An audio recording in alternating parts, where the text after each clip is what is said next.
Elecciones generales trascendentales donde los españoles nos jugamos el futuro de España. Nos jugamos ver cómo nuestra patria sigue siendo destrozada y arrasada por el socialcomunismo en coyunda con sus socios golpistas y proetarras desde las 19:30 aquí en Periodista Digital, en un especial Elecciones, más especial que nunca. Os contaremos absolutamente todos los detalles de una jornada histórica.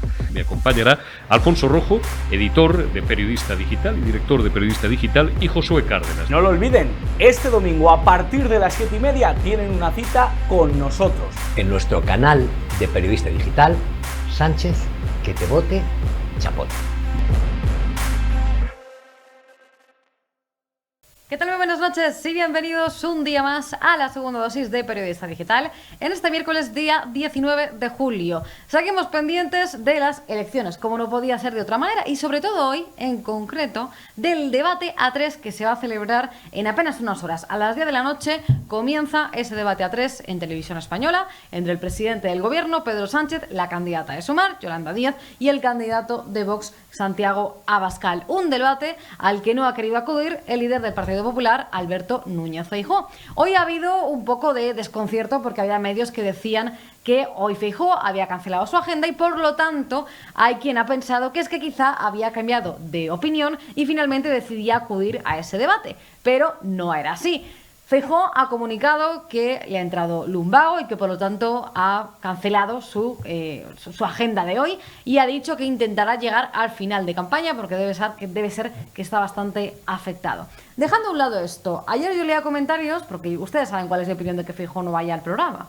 Yo entiendo perfectamente que la táctica del Partido Popular, esa táctica que ha asumido, ellos piensan que es lo correcto, ¿no? O sea, hacer como que ya lo tienen todo ganado, no posicionarse, pues no intentar equipararse al resto de rivales en un debate en Televisión Española, en fin, ese tipo de cosas. Pero a mí me parece que los votantes del Partido Popular deberían escuchar al líder, ¿no? Al que van a votar.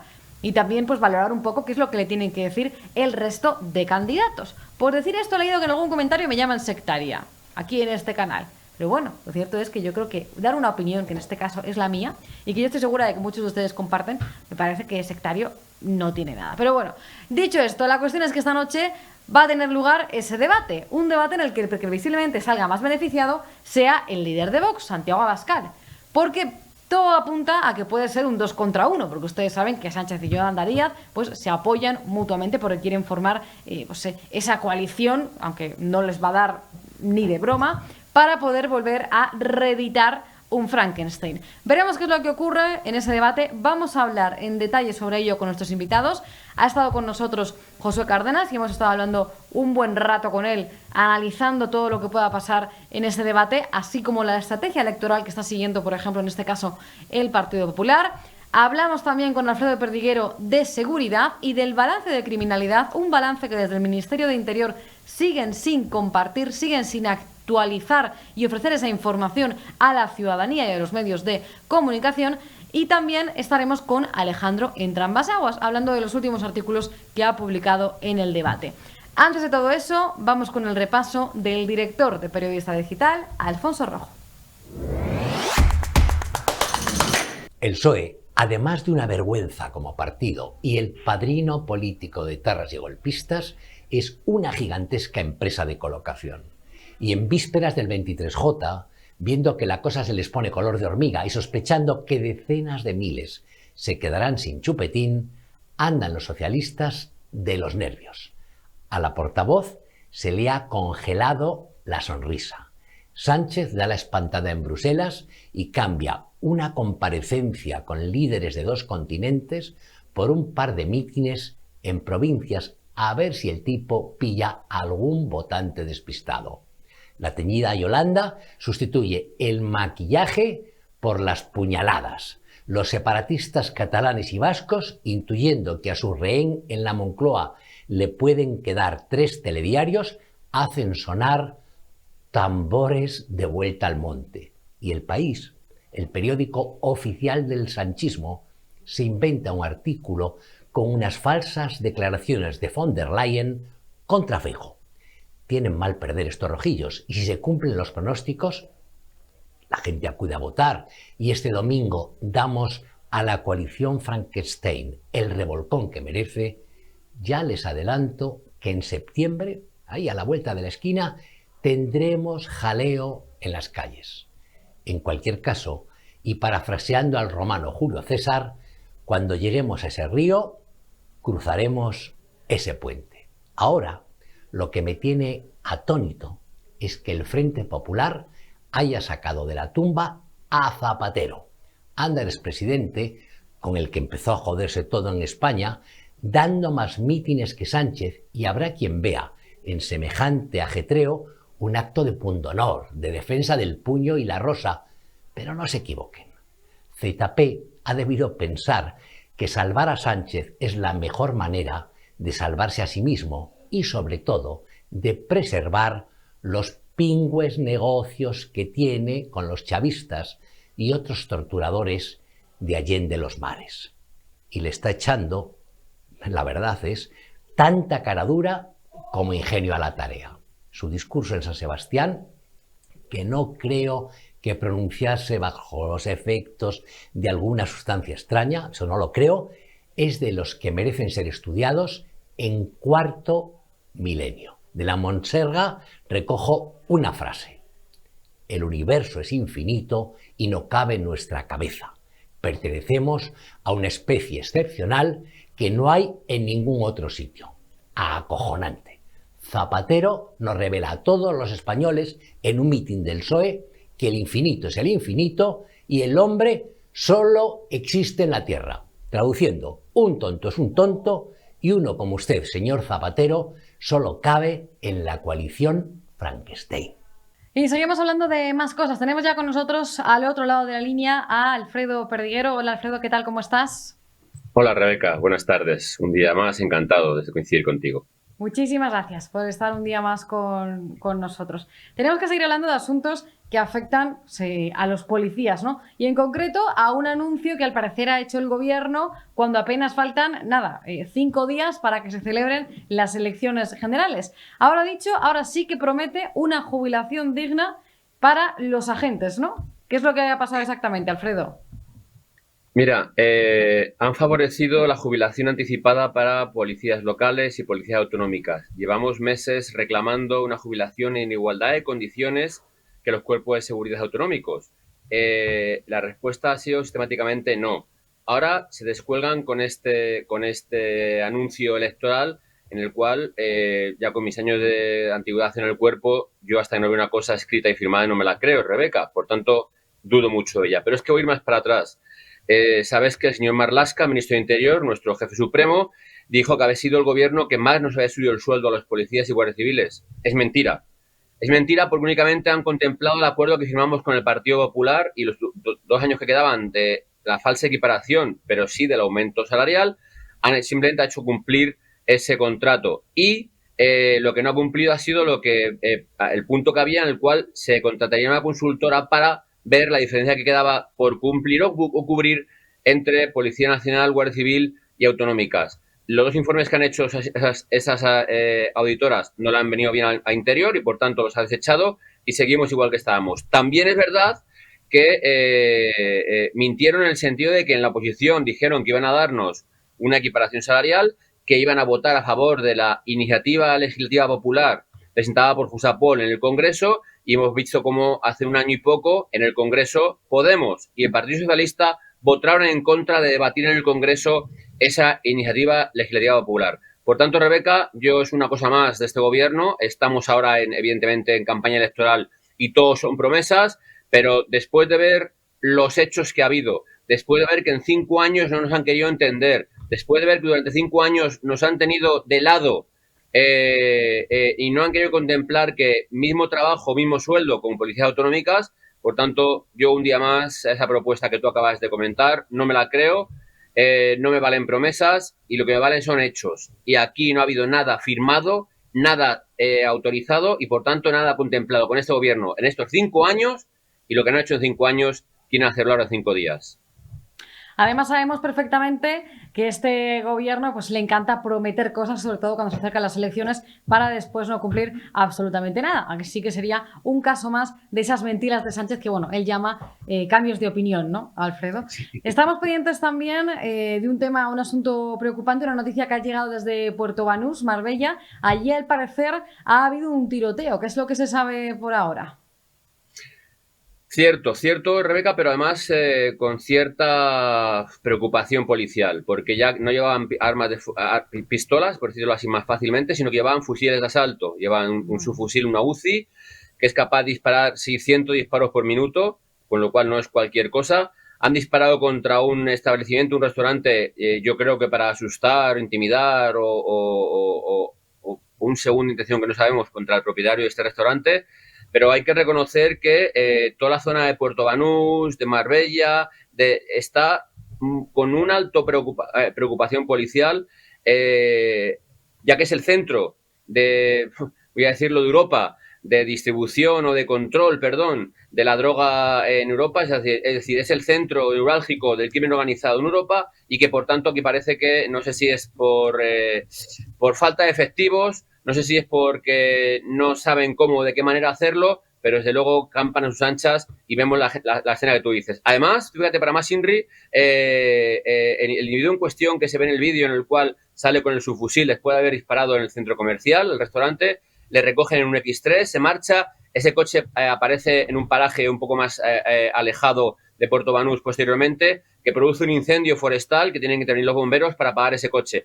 El mismo modus operandi en el cual hace unos días en un restaurante entraron dos individuos armados igualmente, dispararon a bocajarro contra otro individuo y después quemaron el coche igualmente. Por tanto, Rebeca, no es para asustar al ciudadano, no es para que la gente tenga miedo de salir y circular, pero desde luego es una llamada para nuestros responsables policiales y políticos, en el sentido de que no podemos permitir que la zona de Marbella, Puerto Banús, el crimen organizado quede a sus anchas. Habrá que cambiar el Código Penal, habrá que cambiar las leyes, lo que ellos quieran, para que esa gente, esos delincuentes de guante blanco y que de aquí solo dirigen, no estén ni puedan hacerlo. Y desde luego que, a pesar de que ayer solo hubo unos disparos contra la puerta del restaurante, con ese arma que llevaba ese individuo tapado toda la cara, individuo de color, y disparó contra el restaurante, no debíamos permitir en que en una ciudad de España, en cualquier pueblo, localidad, ciudad, capital de España, individuos con armas de fuego de asalto, con armas de guerra, sean capaces de portarlas por las calles para disparar, amenazar o asesinar a alguien. La verdad es que no hacemos más que, bueno, que contar aquí también pues que este tipo de casos siguen ocurriendo. Y de hecho, bueno, yo personalmente estoy escribiendo precisamente un artículo sobre seguridad, ¿no?, que se va a publicar mañana en el periódico en el que trabajo, en La Gaceta. Y hay una realidad, y es que el balance de criminalidad sí que ha aumentado en los últimos años, aunque lo que sabemos es que también el Ministerio de Interior no está publicando cuáles son esas cifras exactas, ¿no? Eso unido a que también resulta, este fin de semana se ha celebrado un curso de verano organizado por la Universidad Complutense sobre terrorismo yihadista, y allí expertos en yihadismo han advertido de cómo está aumentando la radicalización yihadista, sobre todo entre jóvenes e incluso entre menores de edad. O sea, nos encontramos en una situación en la que, obviamente, aunque sabemos que España es un país seguro, que yo creo que esto pues no podemos decir que no lo sea, o sea, en comparación con muchos otros países, sí que existen estos riesgos, ¿no? Ese balance de criminalidad que parece que sigue aumentando y esa amenaza yihadista que sigue latente, iba a decir dormida, pero bueno, no. O sea, el ejemplo más cercano y duro lo tuvimos en Algeciras hace apenas unos meses con el asesinato de un sacristán. Y la detención hace unos días de una mujer igualmente que radicalizaba. La detención, sí. Es decir, España estamos a la cabeza hace mucho tiempo, Rebeca, de detenciones preventivas de radicales yihadistas. Es decir, sí que es cierto que en la mayoría de los casos no tenían intención de atentar, pero evidentemente de forma preventiva lo estamos deteniendo. Por tanto, evitamos esos supuestos o esos posibles ataques terroristas. Por tanto, los compañeros de información, tanto de Policía Nacional como de Guardia Civil, con la ayuda de la gente del CNI, estamos preveniendo muchísimos ataques terroristas con la atención preventiva de estos, como tú bien dices, radicalizados. Pero me voy al punto primero que has dicho, Rebeca. Es decir, me parece lamentable que estemos ya en julio del 2023 y aún no tengamos el balance de criminalidad, casualmente a unos días de unas elecciones, el balance de criminalidad del primer trimestre del 2023, del segundo trimestre del 2023 y, por tanto, no sabemos ni las víctimas ni los detenidos del año 2022. Eso es porque, lo que digo yo, que por qué lo tapan. Esto es algo que no sabemos por qué motivo no lo hacen público. Como tú bien dices, yo igualmente digo que España está a la cabeza al tener una muy buena policía, Policía Nacional, Policía Guardia Civil y policías autonómicas con las policías locales y municipales. Tenemos una muy buena policía, muy formada en prevención de atentados y en esclarecimiento de hechos delictivos. Pero ¿por qué motivo no saca el Ministerio de Interior esos datos de criminalidad del segundo semestre del 2023 y los detenidos y víctimas del 2022?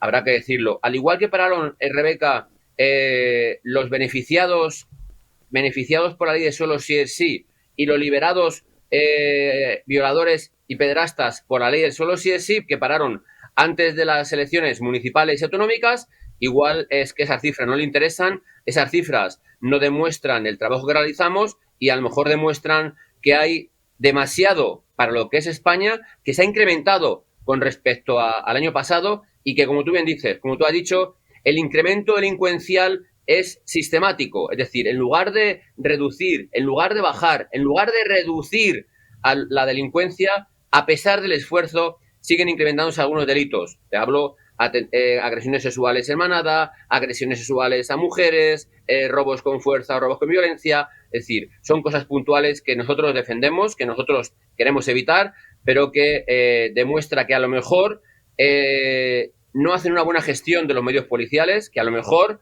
no hacen una buena gestión de las investigaciones policiales y que a lo mejor por ahí es el incremento delincuencial. A mí como policía eso no me parece normal. A mí como policía, evidentemente lo que me gusta es la transparencia y ver lo que está pasando para poder evitar y para poder trabajar en la raíz de ello. Vemos sistemáticamente cómo el tema de bandas latinas no quieren tocarlo porque parece mentira, porque igual les tratan de xenófobos o racistas y en campaña electoral a lo mejor les viene mal, pero yo sigo recordando las cifras que dio la que fue delegada del Gobierno de Madrid antes de marcharse a ser directora de la Guardia Civil, que duró un cuarto de hora porque luego se marchó a engrosar las listas del Partido Socialista Obrero Español. Antes de marcharse dijo que en un año policialmente había 1.800 detenidos integrantes de bandas latinas, 1.000 armas incautadas a bandas latinas y 166.000 personas relacionadas con bandas latinas. Mira, Rebeca, si eso no es un problema, que baje Dios se lo vea. Para mí, como policía, es un problema y gordo, y sin embargo, ellos no quieren atacar el problema de raíz porque no les interesa, porque no les viene bien o porque a lo mejor alguien les puede calificar. Y como esos problemas no los ataquen de raíz, mal camino llevamos. Desde luego que sí. A ver si hay un cambio de gobierno a partir del próximo 23 de julio y cambian un poco, al menos, las cosas en este sentido. ¿Vas a ver el debate de esta noche, Alfredo? Vi el de Feijóo y Sánchez. Me quedó claro la poca educación que demostró el presidente del gobierno, la tranquilidad que demostró el presidente del Partido Popular. Te aseguro, Rebeca, que yo en muchos momentos estaba solo en casa y me dio ganas de decirle, pero calla ese hombre, cállese y déjeme hablar, joder.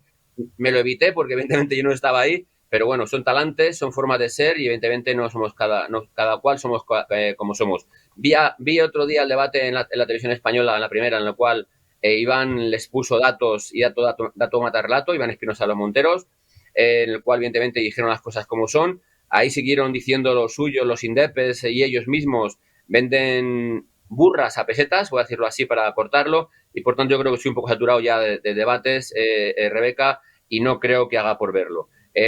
Además, hoy es verdad que hay dos candidatos importantes, que es Santiago Abascal y Yolanda Díaz, que bueno, al final son dos que se pueden repartir pues una parte bastante interesante del pastel, ¿no? Bueno, yo espero que saque mucho más Abascal que Yolanda Díaz. Eso desde luego. Mi pensamiento, pero entro a las 10 menos 10 dentro de servicio y por tanto va a ser complicado que lo vea, Rebeca. Entonces digo que me dedicaré a lo mío, a mi trabajo una vez más, a prevenir el delito y a poner a disposición judicial a los malos, que es lo que estoy, para lo que estoy y lo que hago. Tú fíjate hasta qué punto son sectarios en este gobierno, Rebeca, que mis condecoraciones por los 20, 25, 30, 35 años de servicio no me los dan porque dice que los expedientes impide que me los den o no contempla la ley que mis años de antigüedad reconociesen en el cuerpo me puedan dar esas condecoraciones a la dedicación policial. Por tanto, con eso le digo todo. Haré lo mío, que es para lo que me he formado, para lo que he estado haciendo estos últimos años, y que cada uno se agarre los machos, que a mí me da igual a la hora de tener a los malos, sean de un lado o de otro. Yo lo detengo sin mirar adscripción política ni ideología política. Simplemente porque ha hecho un hecho delictivo, lo mando a disposición judicial y luego a la justicia que aplique el Código Penal como corresponda. Pero que sí que, como tú bien dices, para el debate de hoy me gustaría que preguntasen por qué no modifican la ley del menor, por qué no modifican la ley, el Código Penal, por qué no endurecen según qué penas y por qué no endurecen pues algunos delitos puntuales en los cuales vemos sistemáticamente cómo vienen, por ejemplo, georgianos a robar ahora en tiempo de verano durante los 3 meses todas las casas que pueden y se marchan y desaparecen después porque el robo con fuerza tiene muy poca pena y no contemplan la prisión provisional. Que lo abran el debate, que lo digan a los españoles y nosotros, los policías, que nos pregunten para dar soluciones, posibles soluciones, a evitar el aumento delincuencial. Así que con eso creo que te digo todo, Rebeca. Pues espero que vaya bien la jornada de hoy. Muchas gracias, Alfredo Perdiguero. A ti, como siempre, Rebeca. Muchas gracias, buenas tardes. Y ya saben que en estos días les estamos dando un consejo desde Periodista Digital, ese consejito para que si están estupendos, que seguro que lo están, lo puedan estar ya o un poquito más. Vamos con ello. ¿Quieres perder esos pocos kilos de más? ¿Quieres resultados inmediatos y satisfactorios? ¿Volver a ponerte ese vestido o esos pantalones que tanto te gustan? Pues no lo pienses más. Con Naturhaus ya es posible. Pierde peso en tan solo 2 días, utilizando el Pack Express. Un producto exclusivo de Naturhaus que contiene todos los ingredientes y comidas necesarias para perder peso en 48 horas. Todo lo que tienes que hacer es acudir a tu centro Naturhaus más cercano, te pesaremos, te tomaremos las medidas antropométricas completamente gratis. Llévate el Pack Express. Vuelve al acabarlo y veremos juntos sus resultados. Te vas a sorprender. Sin cambiar tu ritmo, el Pack Express se adapta a ti. No tendrás que saltarte comidas ni pasar hambre. Pierde peso con el Pack Express. No lo pienses más. Acude a tu centro Naturhaus más cercano y no te arrepentirás.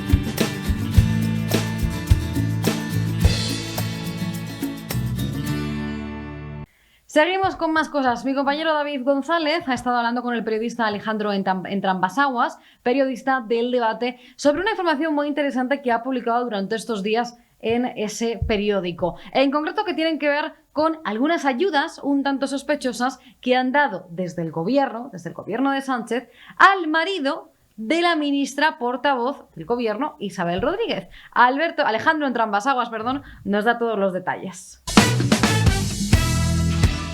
Estamos en la segunda dosis con, ya la reconocen ustedes, con un compañero del Debate, Alejandro Entrambasaguas, que una vez más que él se está haciendo experto en darles el desayuno a los políticos españoles. Esta vez le ha tocado Isabel Rodríguez, a la portavoz del gobierno, que se ha encontrado con una noticia del Debate, como digo, en el que se habla del fichaje de su marido, de Iván Molinero, por parte de una empresa de Solaria, una empresa cotizada del IBEX 35, una empresa que además recibe más de 1.000 millones de euros de subvención por parte del gobierno español. Bueno, Alejandro, cuéntanos. Hola, ¿qué tal? ¿Cómo estáis? Pues sí, lo habéis explicado estupendamente. Nosotros lo que hemos explicado en el periódico ha sido que en julio del año 2021 Sánchez hace la famosa remodelación del gobierno y nombra a Isabel Rodríguez ministra y portavoz del gobierno. Y mes y medio después de que esto ocurriera, una importante empresa del sector de la energía renovable llamada Solaria ficha como directivo al marido de Isabel Rodríguez, a Iván Molinero. Lo fichan como responsable de un equipo de 100 personas en el Departamento de Seguridad y de Riesgos Laborales. Y se da la circunstancia de que pocos meses antes de ese fichaje la empresa había solicitado al Ministerio de Transición Ecológica la friolera cifra de 1.625 millones de euros en fondos europeos, y nosotros lo que contamos en el periódico es que a raíz de esa contratación el gobierno comenzó a tramitar esta ayuda millonaria. Claro, además, Alejandro, es verdad que esto recuerda a otros casos de la democracia española, como por cambiar de partido en su día al marido de Soraya Sáenz de Santamaría, que también se comentó mucho el fichaje por una importante empresa, además muy vinculada con el poder político español. Bueno, es verdad que nada de esto es delito, nada de esto que se cuenta en este reportaje, pero cuanto menos es poco estético y nos recuerda aquella famosa frase de la mujer del César no solo debe ser honrada, sino parecerlo. Y es verdad que, bueno, estético y bonito no es. Entiendo que vosotros, que lo hacéis siempre, os habréis puesto en contacto entiendo, con parte del entorno de la ministra o con la propia ministra en sí mismo, y cuál ha sido su reacción, si es que la ha habido. Bueno, nosotros hablamos con las dos partes implicadas. Por un lado, con la empresa, que, bueno, sí, nos reconoció los hechos, no tenía otra opción. Y luego también con el marido de Isabel Rodríguez, bueno, que reaccionó de una manera bastante nerviosa, también reconociendo los hechos, pero diciendo que nada tenía que ver su ascenso meteórico como profesional con el fichaje que Sánchez hizo de su mujer, que pasó de ser alcaldesa de Puerto Llano en Ciudad Real a ministra y portavoz del Ejecutivo. Pero hay una cuestión que sí que es importante y que es ineludible de ninguna de las maneras, de todas las maneras, que es que este señor pasó de ser panadero a trabajar en una empresa del IBEX 35 como directivo, y entre medias tan solo hubo una sucesión de trabajos temporales que nada tenían que ver con la responsabilidad que hoy ostenta en la compañía. Y eso es una realidad que él tampoco pudo negar, ¿no? Y es bastante llamativo cómo este señor pasó de acumular una decena de pasos por empresas en las que duraba escasos meses, raro era en la empresa en la que duraba más de un año, a de la noche a la mañana fichar por una empresa que cotiza en el IBEX 35, nada más y nada menos. Claro, yo entiendo que, poniéndome en la piel de este señor, de Iván Molinero, recibe la llamada, en este caso tuya, como periodista, te comunicas esto, claro, cuando ante esta exposición de hechos, entiendo que él, no sé, si él entiende que no hay algo más allá de sus capacidades laborales, o es que directamente como se siente atrapado y no sabe qué reaccionar. O claro, yo intento ponerme en la piel de todos los protagonistas de la historia, y es cierto que visto desde fuera es complicado.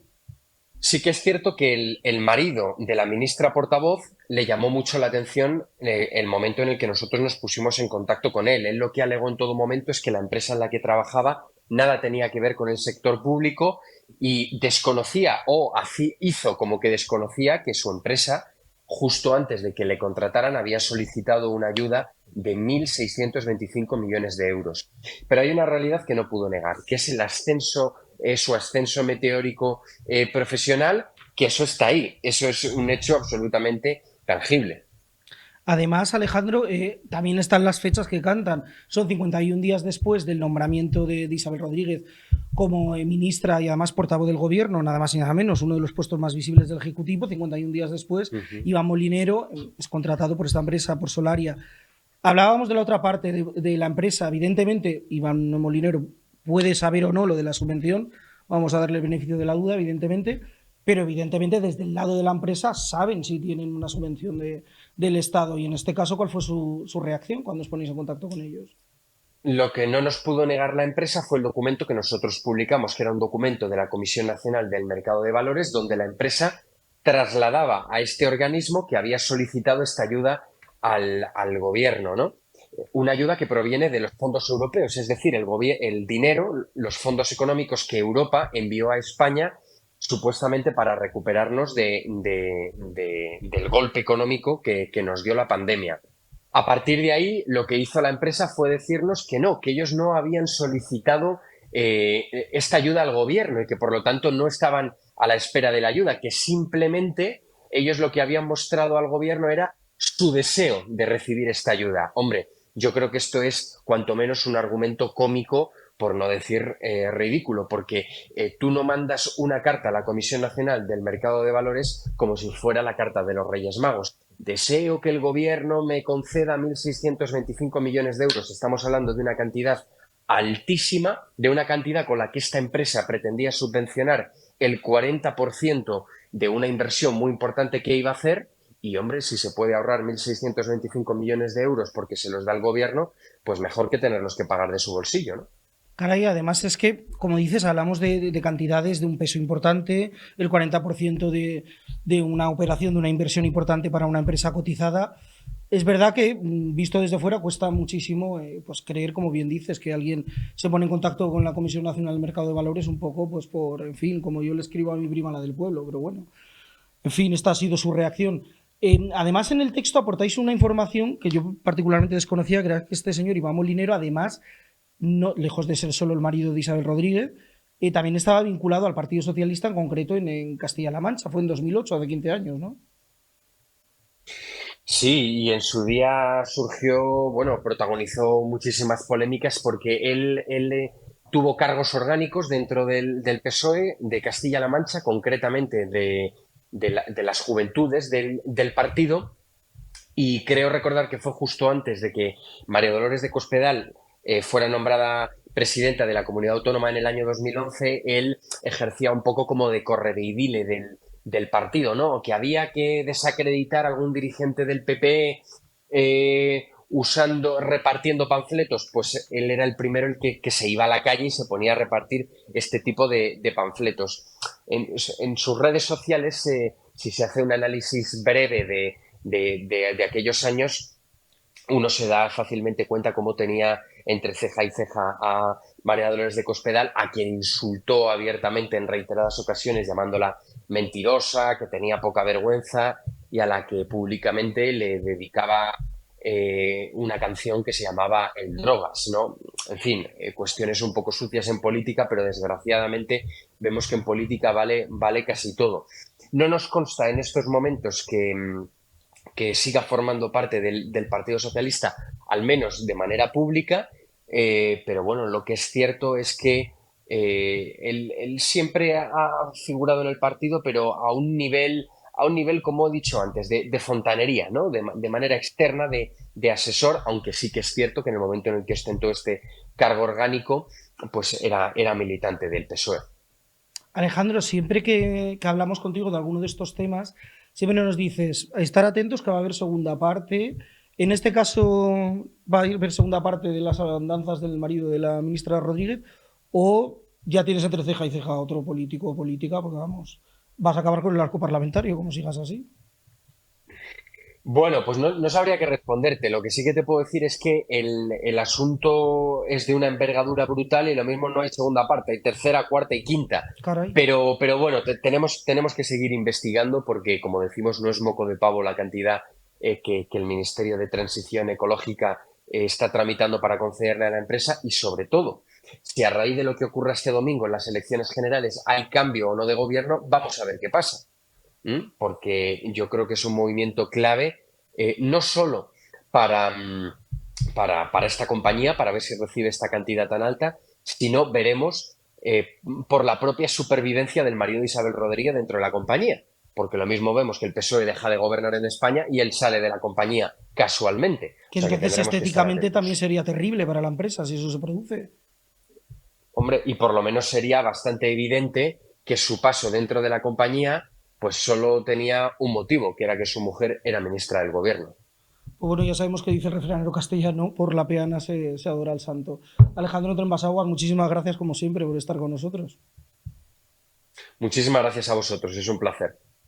Y seguimos con más cosas. Hoy es ese día de la semana en el que recibo en los estudios de Periodista Digital a mi compañero y amigo Josué Cárdenas. Hola Josué, ¿qué tal? ¿Cómo estás? ¿Qué tal, Rebeca? Tú cada día más guapa y yo cada día admirándote más. Tú estás estupendísimo. Lo que no sabemos es cómo está... Oye, hacía mucho tiempo que no me lo decías, muchas gracias. Hombre, bueno, yo creo que nunca. O sea, hombre, te lo digo a menudo, te lo digo a menudo. Agradezco. O sea... Será en privado, porque... No, te lo digo a menudo y además en público, que los espectadores estoy segura de que lo saben. Vale, gracias. Tenemos que hablar de cosas que no están tan estupendas como tú, que es la situación actual que vivimos en España, ¿no? Sobre todo en esta recta final que afrontamos esta semana de cara a las elecciones del próximo domingo, 23 de julio, y sobre todo con todo el jaleo que se está montando con el tema de los votos por correo. ¿Qué te parece todo lo que ha pasado durante estos días?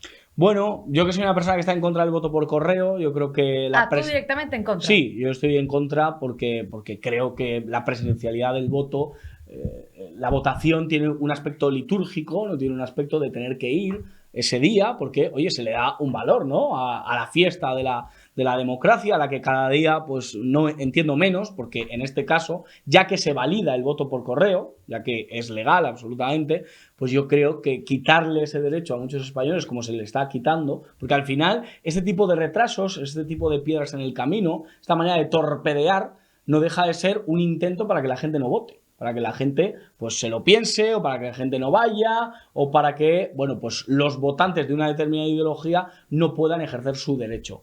Por lo tanto, creo que es una anomalía democrática absoluta, como tantas que estamos viviendo. El gobierno de la nación no ha hecho más que torpedear, que intentar erosionar la democracia, erosionar nuestro sistema, y esta, hasta el final lo están haciendo. Esta es una de sus máximas pruebas, ¿no? Hasta el final van a estar haciendo trampas. El tramposo no va a parar de torpedear cualquier sistema que le pueda sacar de la Moncloa, porque él es mentiroso, porque él es tramposo. Y por lo tanto me parece una auténtica vergüenza. Creo que todo ese proceso, esas colas que estamos viendo, que nos recuerdan a democracias populares, ¿no? A regímenes bolivarianos, ¿no? Estas colas enormes para tener que ejercer el derecho al voto, creo que no nos deberían corresponder, y creo que hay una intencionalidad por parte del Partido Socialista para que haya este tipo de dificultades para votar. Yo animo a la gente a que el 23 de julio vaya a su colegio electoral, que espere un poco sus vacaciones.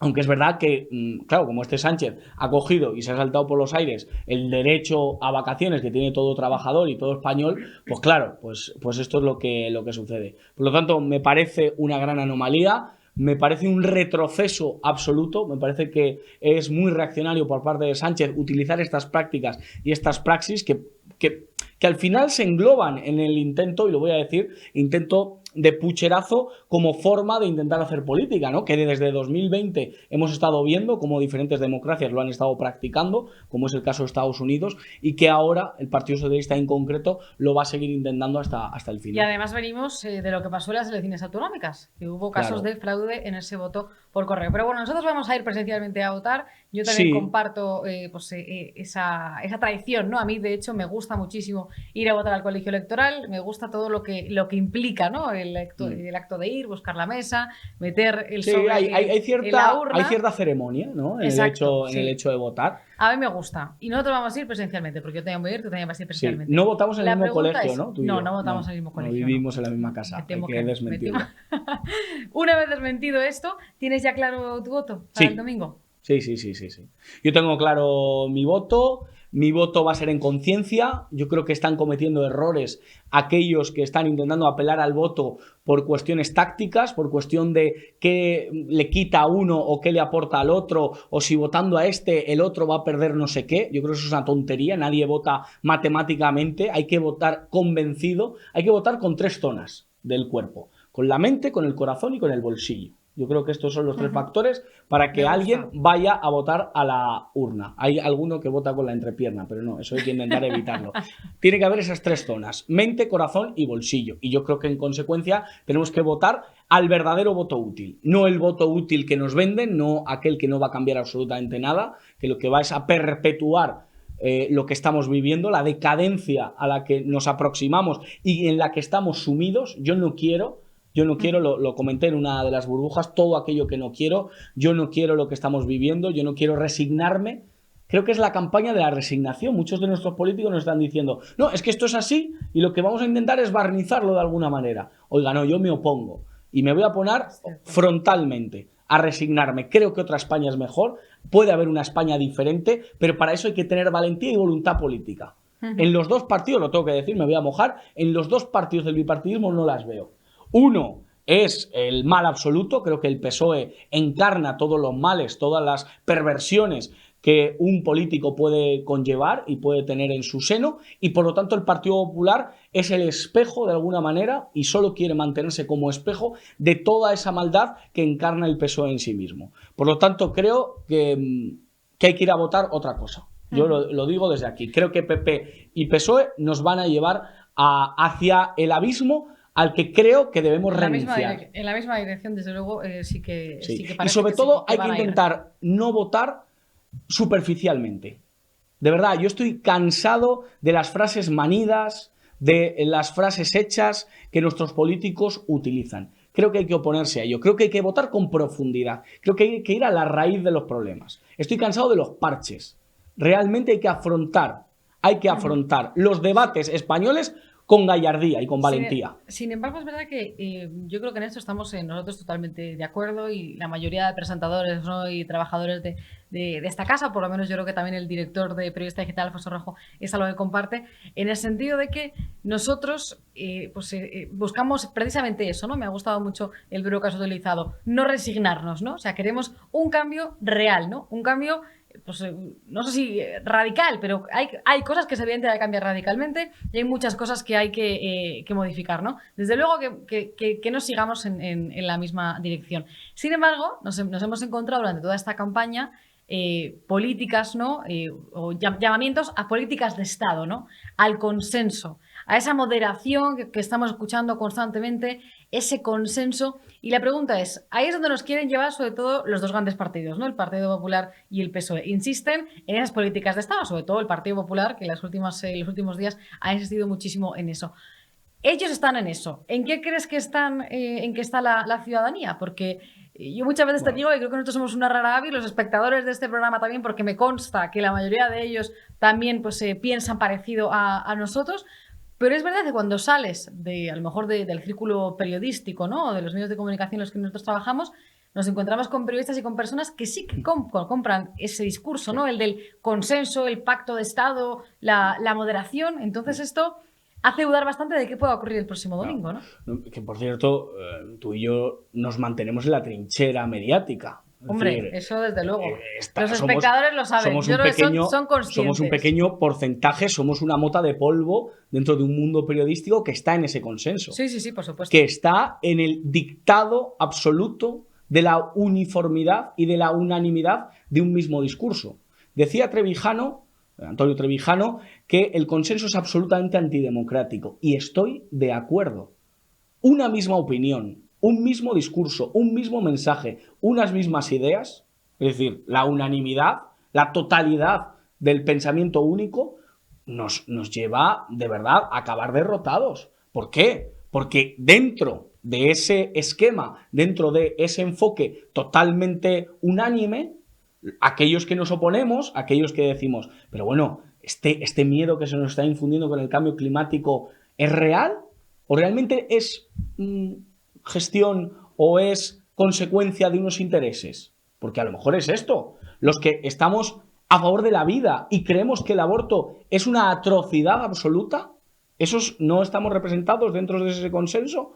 Los que no nos resignamos, como bien decías, a vivir en 20 metros cuadrados, que no nos resignamos a no tener nada y ser feliz, como quiere una agenda muy concreta y que está pactada por ese discurso uniforme y unánime que existe en la sociedad española y en los medios de comunicación. Aquellos que queremos cobrar un sueldo digno, ¿qué nos pasa con nosotros? Aquellos que no queremos pagar las hipotecas que estamos pagando, aquellos que creemos en la unidad de España como un bien fundamental, como un bien moral, ¿qué pasa con nosotros? Aquellos que queremos formar una familia, aquellos que vemos en los hijos una bendición y en la prole una herencia y por lo tanto creemos que nuestro legado, que nuestra manera de hacer grande a España es con la familia, es con ese proyecto en común del que han defendido y lo han alabado grandes hombres de la humanidad. ¿Por qué nos tenemos que oponer, resignar, bajar las orejas y decir no, el discurso uniforme, la moderación es lo que está bien? ¿La moderación? O sea, ¿con Chapote hay que ser moderado? ¿Con Sánchez, el amigo de Chapote, hay que ser moderado? O sea, contra ese discurso belicista, contra ese discurso que quiere arrasar a media España, que no queremos estar en ese consenso, con ese discurso que es totalitario, que es abusivo,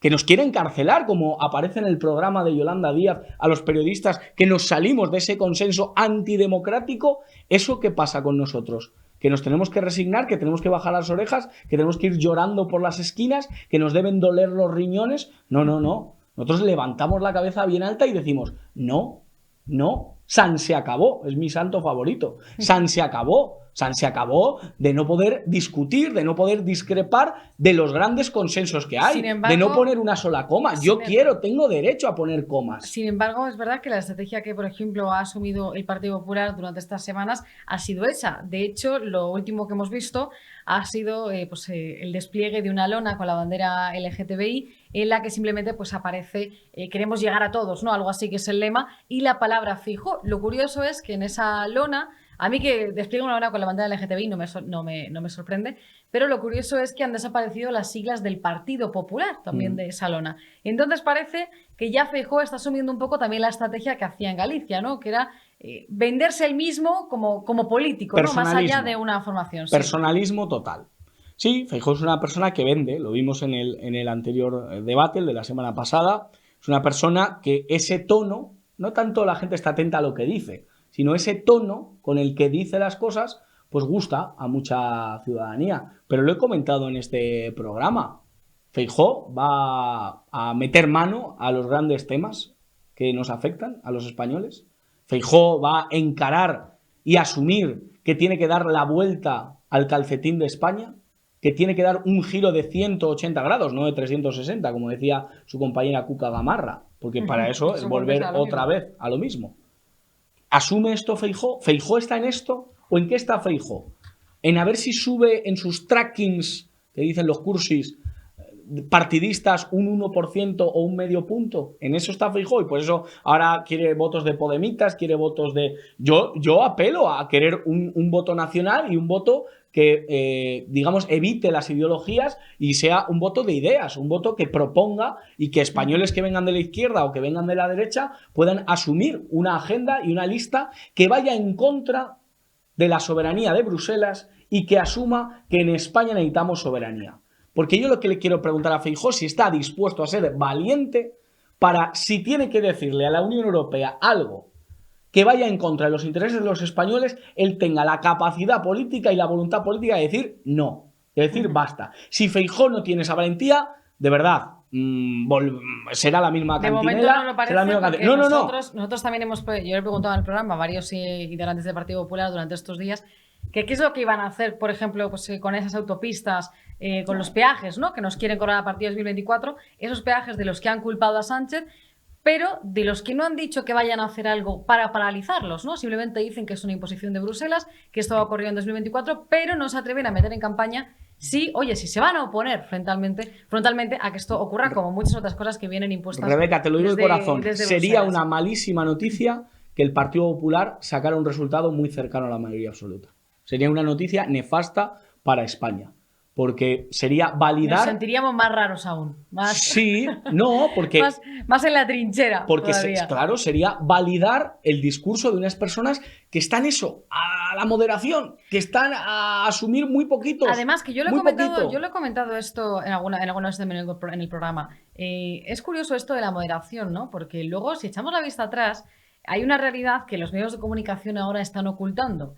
Y eran las posturas no tan moderadas que, por ejemplo, Alberto Núñez Feijóo tenía en Galicia. Las posturas que ha mantenido durante años con el nacionalismo, con el gallego, que en la actualidad ahora mismo una persona que no hable gallego no puede optar en esa comunidad a un puesto público, o sea, a un puesto de funcionario. Que eso es así. Que este señor Feijóo promulgó, o sea, intentó aprobar un programa que se llamaba Hablamos 24 horas gallego, para premiar a las personas que solo hablaran gallego y no hablaran español. Y así sucesivamente, que es un señor que ha dicho que Galicia era un país de cultura, que ha dicho que era una nación sin Estado. Claro. O sea, que yo creo que hay cosas que, bueno, que luego cada uno decida lo que quiera cuando acuda a las urnas. Pero a mí me parece interesante también comentar cosas que hace unos años sí que se contaban en los medios de comunicación, pero que ahora, como Alberto Núñez Feijóo es el presidente del Partido Popular y es el candidato a presidente del gobierno, se han ocultado o no interesa. Me gusta contar, ¿no? que analices al personaje y que hables de su trayectoria, porque su trayectoria es verdad que tiene alguna luz, pero sobre todo tiene sombras. Es verdad que tiene una mayoría del pueblo, en este caso de la población en Galicia, de los españoles que viven en Galicia, 4 mayorías absolutas, esas no se las quita nadie y esas se las ha ganado él. Quizá porque no ha tenido alternativa o no ha tenido quien le pudiera plantar cara, ¿no? También tuvieron otras mayorías absolutas, como por ejemplo los ladrones de los sedes de Andalucía. Y ojo, la mayoría absoluta no quiere decir que sea una buena gestión, no valida, no, evidentemente porque es una suma de muchos factores, ¿no? Y de muchas consecuencias. Lo que es una realidad es que Feijóo tiene que explicarnos con qué legitimidad va a resolver el problema del idioma en muchas comunidades autónomas donde es un problema, donde realmente hay españoles que no se pueden educar en español. Y por lo tanto, ¿con qué legitimidad Feijóo va a llegar a Cataluña y en un momento dado va a tener que intervenir la Generalidad si estos vuelven a dar un golpe de Estado, si estos se rebelan contra cualquier tribunal en materia lingüística, cómo el señor Feijóo va a plantar cara a estos problemas. Yo creo que no lo va a hacer. Algo muy grave del señor Feijóo fue su manera de actuar frente al COVID-19. O sea, a mí me pareció una gestión totalitaria, y hay que decirlo, porque los españoles que no quisieron meterse nada en el brazo tenían todo el derecho a poder hacerlo. Y este señor, Núñez Feijóo, les quiso meter una multa de 600.000 euros. Sí. Y 60.000, perdón. Euros, me he comido un número. 60.000 euros. Por lo tanto, este señor tiene una mente que no se lleva muy bien con la disidencia. Y quiso prohibir a las personas contagiadas de COVID que acudieran a votar en las autonómicas. Por ejemplo, el pasaporte COVID lo impuso para entrar a cualquier negocio. Por lo tanto, de verdad, además bloqueó muchísimo la acción de los comerciantes, bloqueó la acción de los autónomos. Por lo tanto, el señor Feijóo, que es verdad que ha manejado la sanidad, que ha manejado correos, pero tiene que explicar esta serie de cosas. Tiene que explicar su relación con el castrismo. Por ejemplo, tanto a Fidel como a Raúl, los trajo a Galicia, les dio la mano y fue benevolente con el régimen cubano. Yo creo que tiene que explicar esta serie de cuestiones. Pero claro, como la Ichaurrondo esta, que se ha hecho famosa, solo le pregunta por las cuestiones que le interesan a Sánchez y le han dictado desde Moncloa, pues evidentemente Núñez Feijóo no ha podido responder a las grandes cuestiones. De hecho, tampoco parece que quiera responder, y esto ya lo último, porque tampoco era mi intención que hoy le hiciéramos un traje a Alberto Núñez Feijóo, que ya creo que se lo hemos hecho bastante entallado. Parece que esas cosas no le interesan, porque lo hemos visto en los 5 pactos de Estado, ¿no?, que ha ofrecido, y en los que no se contemplan pues ninguna de las cosas que tú has comentado en este rato que llevamos hablando. Una última cosa, José, porque nos quedamos sin tiempo. Hoy es el debate a 3. Ese debate al que, por cierto, no ha querido asistir Alberto Núñez Feijóo. Bueno, eso es porque está confiado. Va a estar Santiago Abascal, Yolanda Díaz y Pedro Sánchez. ¿Qué esperas de ese debate? ¿Qué crees que puede ocurrir?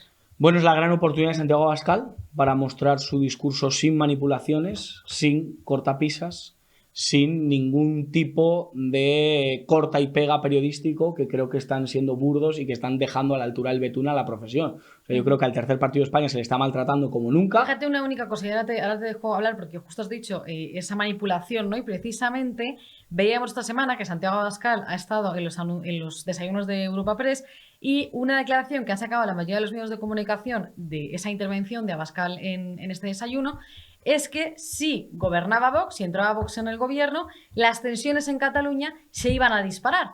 ¿Y qué es lo que había dicho Abascal respecto a eso? Pues que él iba a tener mano dura, evidentemente, con el separatismo en Cataluña. Pura manipulación. Entonces, es que no vivimos unas elecciones libres, unas elecciones en las que la pobre gente de Vox saca una mesa informativa y les pegan una paliza, en el que las gentes de Vox intentan explicar su discurso y los periodistas, pues en lugar de informar, lo que hacemos es intentar, a demonizar a Vox. Pues evidentemente que no estamos ante unas elecciones libres. O sea, Vox siempre va a jugar a la contra y siempre va a jugar con el tablero inclinado. Y esa es la gran vergüenza de nuestro panorama político, de nuestro panorama social y de nuestro panorama mediático. Por eso es tan importante el discurso de esta noche, el debate de esta noche, de Santiago Abascal. Porque ahí los españoles le van a escuchar tal y como es. Espero que no haya una Ana Pastor que le quiera manipular. Creo que está Ferreras, ¿no? Me parece que le pondrá, bueno, veremos quiénes son los moderadores, que ahora no sé quiénes serán. Pero vamos, sean quienes sean los moderadores, pues intentarán torpedearle también, pero al menos que tenga la opción de hablar claramente sobre los temas que le interesan a Vox y que quiere transmitir a los españoles, las soluciones sobre todo que proponen, porque a mí el diagnóstico me gusta de Vox, pero también me gustan cuando plantea soluciones, que creo que es lo que busco de un político, ¿no? Y después Pedro Sánchez se le ve tan desesperado que quiere acudir a este debate, aunque va a tener la confrontación de Abascal. Yo creo que va a ser al revés que en el anterior debate. Va a ser Xavier Fortes, el moderador. Sí, Ferreras, pero no, es Xavier Fortes. De moderador Xavier Fortes, pues parece un oxímoron, ¿no? El antimoderado Xavier Fortes va a llevar el debate. El caso es que Pedro Sánchez yo creo que utilizará la táctica inversa que utilizó con Núñez Feijóo. Con Núñez Feijóo no paró de hablar de Vox, con Abascal no parará de hablar del PP. Yo creo que esta es la técnica de la que va a hablar. Se meterá personalmente con Abascal. Yo entiendo que hablará de que no ha hecho la mili, los típicos mantras que pues, tienen muy poco recorrido, pero que Sánchez utiliza. Y Yolanda, que será pues el perrito faldero, será el Sancho Panza de Pedro Sánchez. le llevará el casco, entiendo que le llevará la corbata, se la pondrá, se la colocará, y Yolanda pues hará de chacha de Pedro Sánchez, hará de comparsa, hará de amiguita, hará de compañía de perrito faldero de Pedro Sánchez. Yo no espero mucho de Yolanda Díaz, que ya te digo, será la que defienda las políticas que llevará Sánchez. Por eso Santiago Abascal tiene que ser muy tajante, Santiago Abascal no tiene que tener complejo alguno y tiene que llamar las cosas por su nombre, tiene que responder a Sánchez muy duramente. Creo que el presidente se merece una oposición en ese debate tremebunda, tiene que ser muy duro, le tiene que decir que te vote chapote, le tiene que decir que él nos encerró inconstitucionalmente, que nadie se lo ha recordado, que este gobierno es ilegítimo, también le tiene que recordar, le tiene que hablar de toda y cada una de sus gestiones, le tiene que hablar de sus pactos, le tiene que hablar de las malas cifras económicas que estamos viviendo, le tiene que hablar de los problemas reales y sobre todo evitar los 4 o 5 mantras de los que vive la izquierda, que si el tema LGTBI, que si el tema de las mujeres. De eso tiene que pasar Santiago Abascal y centrarse claramente en llamar mentiroso al mentiroso, de retratar a Nerón, a Pedro Sánchez, al hombre que no ha tenido ni un escrúpulo para que su puño o su dedo toque el botoncito verde a la hora de aprobar leyes liberticidas, leyes aberrantes que nos han llevado pues al vertedero de la historia prácticamente, a ser un auténtico esbirro internacionalmente y nacionalmente están enfrentados los españoles. Creo que esto es lo que tiene que decir Abascal a Sánchez, y si lo consigue, Abascal pasará de los 30 escaños que le dan las encuestas a los 50 que ostenta ahora mismo. Yo creo que es clave para Abascal. Mañana veremos, mañana comentaremos también en el programa ese debate. Que no saque muñecos, que no saque como Rivera. Que no saque adoquines y esas cosas. Esperemos que no. Yo te llevaría a ti, Rebeca, un debate con Sánchez, me encantaría. Y yo te llevaría a ti. Yo creo que estaría aún más interesante. La próxima vez que nos veamos, que te tenga ya en el programa,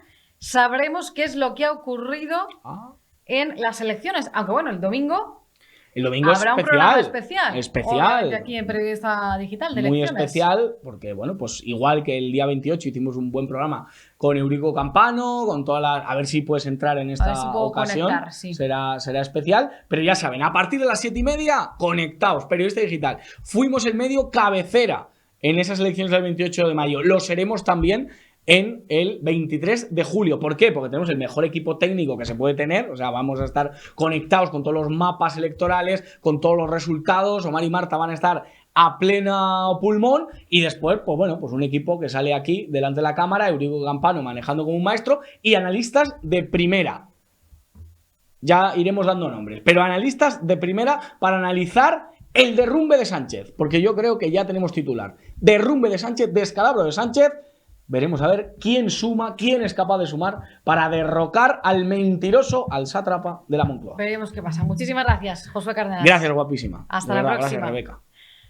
Y con esto ya lo dejamos. Ya saben que volvemos mañana, como siempre, a las 8 de la tarde en la segunda dosis de Periodista Digital. Pero a las 10 vuelve Josué Cárdenas, que ya saben que tiene su programa La Burbuja de Camí, que comienza en apenas un ratito. Antes de irse, denle un me gusta al vídeo de hoy, si son tan amables, déjenos un comentario, sugerencias, opiniones, lo que les parezca, y lo más importante de todo es que no falten mañana a la cita. Muchísimas gracias por estar con nosotros y hasta mañana.